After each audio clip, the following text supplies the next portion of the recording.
Pengakuan jujur JK sebagai saksi sejarah Indonesia, bagaimana perjuangan dan keberhasilan Jokowi membuat Indonesia lolos dari jerat hutang 6.000 triliun warisan SBY dan Soeharto.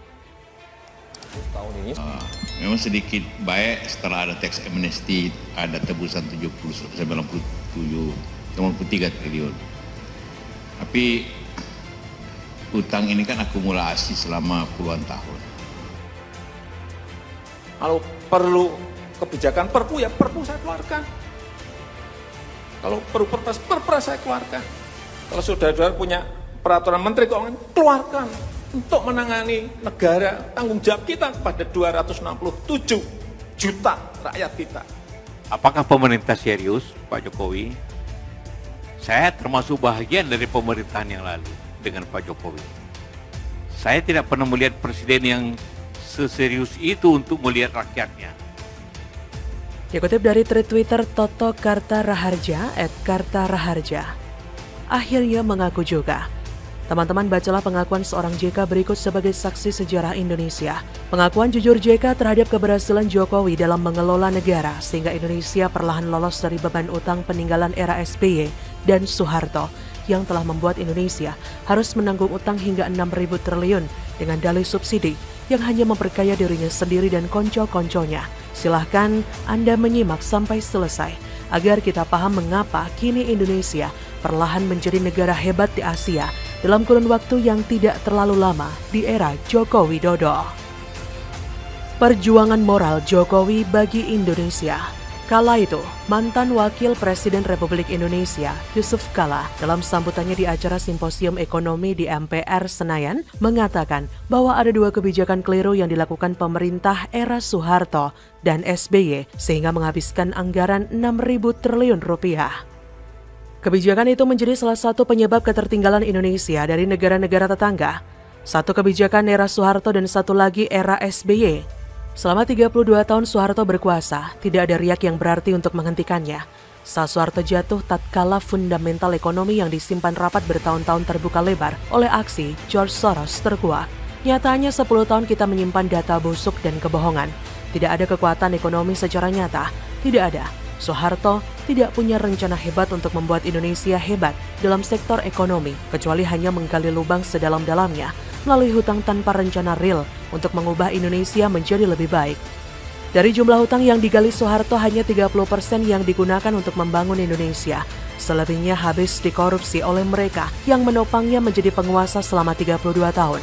Akibat kebijakan yang diambilnya sebelum jatuh adalah menandatangani LOL dengan IMF sebagai blank check yang harus diselesaikan oleh rezim setelahnya. Beban masalah yang ditinggalkan Soeharto kalau dikurskan sekarang dan ditambah dengan bunga obligasi rekap mencapai 3.000 triliun rupiah.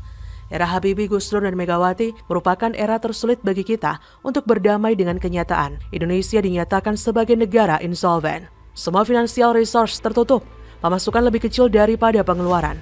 Kehidupan politik tidak jelas. 6 tahun proses transisi dari legislasi era Soeharto kepada era reformasi seakan waktu terpanjang dalam sejarah. Selama itu tidak ada pembangunan real, negara stuck.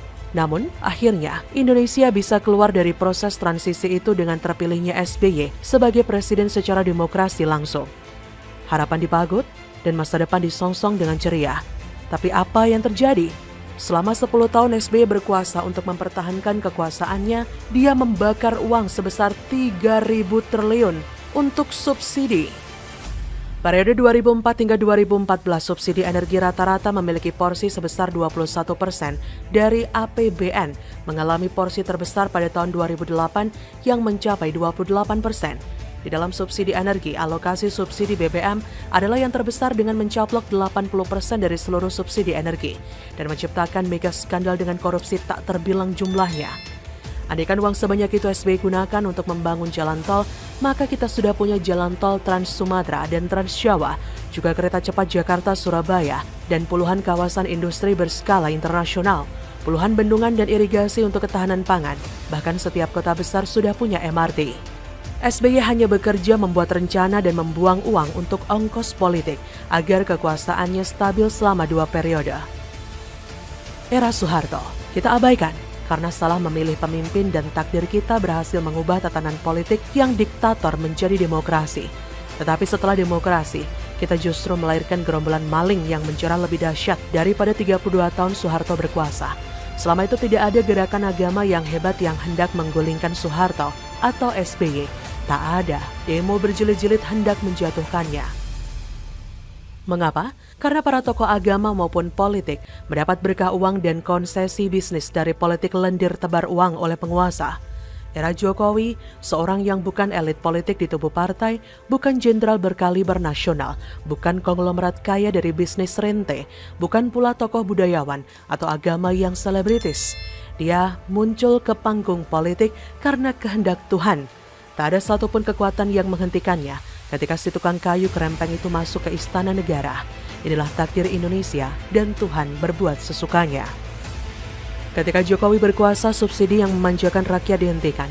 Anggaran direformasi secara fundamental dari berorientasi konsumsi ke produksi. Efisiensi anggaran dilakukan dengan sangat ketat. Walaupun diawali dengan fundamental ekonomi yang retak karena current account deficit, Jokowi tetap melaju dengan agenda besarnya. Menciptakan kemandirian, bukan cuma lewat struktur APBN dan hutang, tapi juga revolusi mental dengan menghapus semua bisnis rente yang melahirkan mafia di semua lini. Negeri para gangster diubahnya menjadi negeri para pekerja keras. Status quo didobraknya, menghentakkan tatanan politik yang terbiasa hidup manja menipu rakyat. Apa hasilnya? Hanya 2 tahun berkuasa, semua rating internasional berkaitan dengan indeks korupsi, pembangunan, dan ekonomi membaik. Indonesia termasuk negara peringkat 3 terbaik ekonomi di antara anggota G20. Saya membayangkan setiap langkah Jokowi tidaklah mudah dan penuh resiko, karena semua elit politik yang kini ada adalah bagian dari kekuasaan Orde Baru yang pernah merampok Indonesia, meninggalkan beban kerugian sebesar 3.000 triliun, dan juga bagian dari kekuasaan era SBY yang membakar uang negara sebesar 3.000 triliun demi melanggengkan kekuasaannya.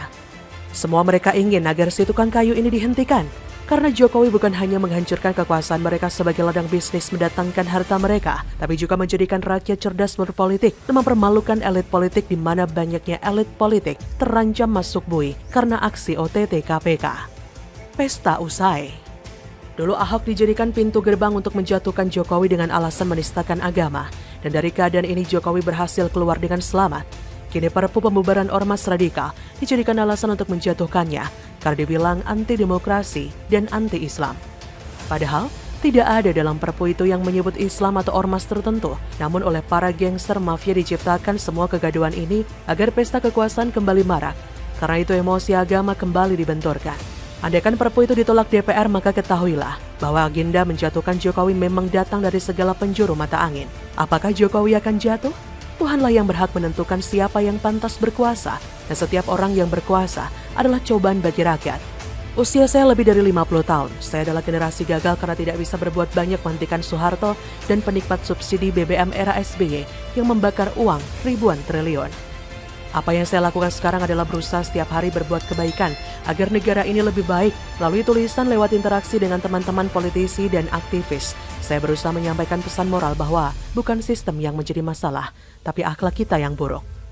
Marilah kita memperbaiki moral, sudahilah niat mengubah sistem agar impian makmur menjadi kenyataan. Perbaiki akhlak dan perbaiki etos kerja, maka rahmat Tuhan yang akan datang by the time. Marilah kita bersama-sama menjadi kekuatan moral untuk menghadang semua niat mereka yang ingin merusak negeri ini dengan alasan agama, budaya, suku, ras, antara golongan atau apalah. Kita membela Jokowi bukan bertujuan politik tapi demi kekuatan moral sebagai orang Indonesia. Jadilah gerakan moral untuk mendukung orang baik agar semakin berprestasi baik bagi pembangunan negeri kita tercinta Indonesia. Tulisan ini saya tampilkan, maaf saya tidak tahu siapa penulis aslinya. Semoga beliau tidak berkeberatan dengan penulisan ulang tanpa menyebutkan sumbernya. Bagaimana menurut Anda?